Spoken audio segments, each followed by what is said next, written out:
Okay, so picture this, right? A courtroom, but instead of arguing over parking tickets, it's like the accuracy of AI that's on trial. It sounds kind of wild, I know, but that's what today's deep dive is all about. We're getting into this new technique in prompt engineering. It's called, get this, judgment of thought. Yeah, I have to admit, it's a pretty catchy name. Right. So we're diving into your research paper today, Judgment of Thoughts, Courtroom of the Binary Logical Reasoning in Large Language Models. Plus, we'll touch on some resources on prompt engineering in general. Felt good. But first, just to set the stage a little bit, for anyone who's maybe new to all this, imagine you're like talking to a super smart assistant, way smarter than any voice assistant out there. That's essentially a large language model, or LLM. They're what power things like ChatGPT. And how do we get those really incredible results from these LLMs? That's where prompt engineering comes in. It's like giving your AI the perfect set of instructions so they really understand what you need. Okay, that makes sense.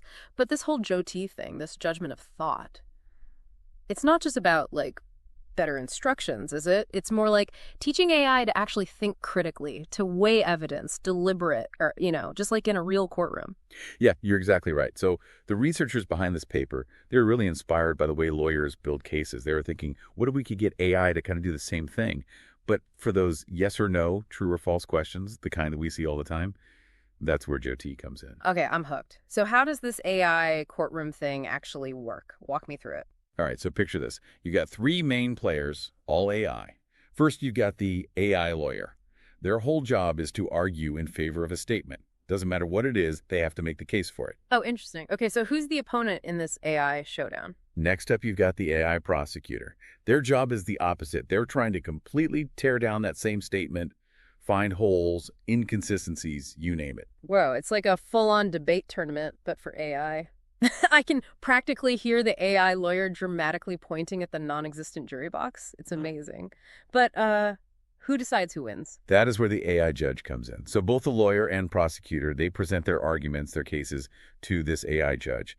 And get this, the judge is using a more advanced AI model than either the lawyer or the prosecutor. Oh, wow. So it's like the judge has gone to law school, seen it all, years of experience. That makes sense.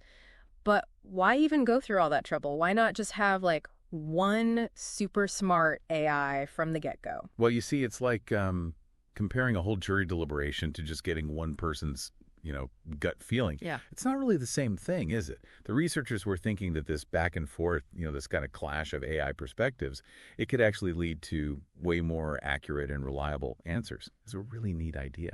That's fascinating. Okay, so they built this AI courtroom in a computer.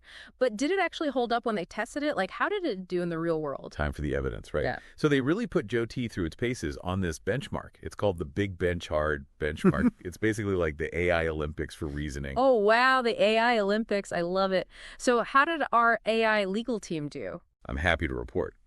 They scored some major wins. For example, on tasks where they had to spot logical fallacies, the AI judge just blew the other techniques out of the water.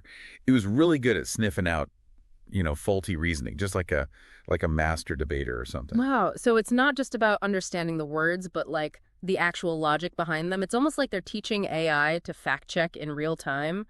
What other kind of tasks did they test JT on? Well, they even tested it on this thing called the Bueno Grande dataset, which focuses on, resolving pronouns. Those can be really tricky, even for AI. Oh, tell me about it. Sometimes even I get lost trying to figure out, like, who they refers to in an article. How did JT do with that? Surprisingly well, actually. It really excelled at it. It turns out that having those multiple viewpoints, right, the AI lawyer arguing for one interpretation, the AI prosecutor arguing for another interpretation, that really helped the AI judge actually zero in on the most accurate meaning. So the AI courtroom, it's kind of mimicking how we humans resolve ambiguity in a way by actually considering different points of view. That's a really interesting finding. Yeah, and I think it highlights how this whole approach is not just some gimmick. It's really tapping into something fundamental about how we reason as humans. But I have to say, it wasn't all, smooth sailing. They did run into some challenges. Really? Like what kind of challenges did they come up against? Well, if you think about really complex real-world situations, like how do you spot fake news? How do you filter out spam? Those are some really tough nuts to crack. even for us humans. That's true, because a lot of times it's not even about clear-cut facts, right? It's about context. It's about intent. It's about things like humor and sarcasm, which AI still really struggles with. You're exactly right.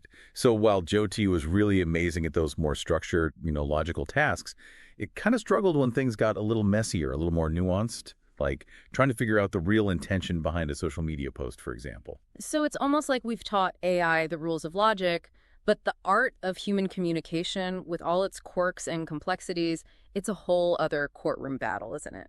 Yeah, you could say that. And I think that's what makes this whole area of research so exciting. It's not just about building a slightly better spam filter. It's about really cracking the code of human-like reasoning.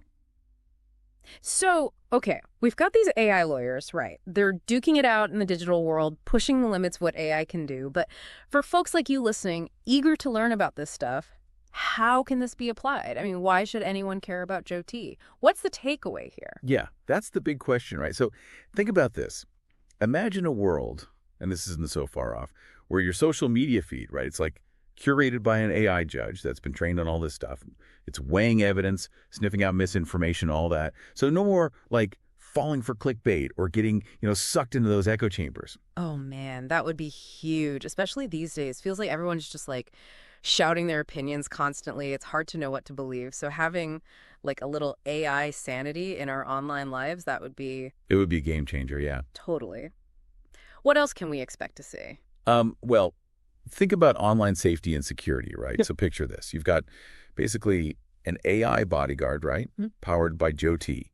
It's filtering out your spam. It's like detecting phishing attempts before they even hit your inbox. Maybe it can even, identify harassment, make your online interactions safer. Okay, now that's something we could all use. It'd be like having like a personal AI assistant, watching your back out there in the wild west of the internet. Exactly. Yeah. And it doesn't stop there. Right. Like imagine you walk into a doctor's office and there's an AI powered by Joe T that's actually helping your doctor make a more accurate diagnosis. So it's, combing through your medical history. It's like cross-referencing your symptoms with all the latest research. Maybe it's even, suggesting different treatment plans, all with a really, really high level of accuracy. I mean, it's amazing, right? It can be a little mind-blowing when you think about it. It really makes you realize this isn't just about making AI a little bit smarter. It's about using that intelligence to actually improve our lives. Yeah, absolutely. And, for folks like you who are listening, who are clearly really passionate about, learning, pushing the boundaries, this deep dive is really just the starting point. Like, remember that resource I mentioned, the Generative AI Professional Prompt Engineering Guide by George Tome? Yeah. It's on leanpub.com. Yeah. And it's got tons of, practical advice on how to really harness the power of AI. So who knows? Maybe someone listening will be the one that comes up with the next big breakthrough in AI reasoning, right? From AI courtroom drama to actually shaping the future of intelligence, I mean, wow, we've covered a lot of ground today. We really have. It's been quite a journey. It has. And for everyone listening, just remember this. As we teach AI to think more like us, we're also kind of like opening up these new possibilities for understanding ourselves better, right? Like our own reasoning, maybe even what it means to be human is pretty deep stuff. Now that's a thought to leave you with. All right, everybody, keep those AI courtroom lights burning because things are about to get even more interesting. Until next time, keep exploring, keep learning, and keep diving deep into the world of AI.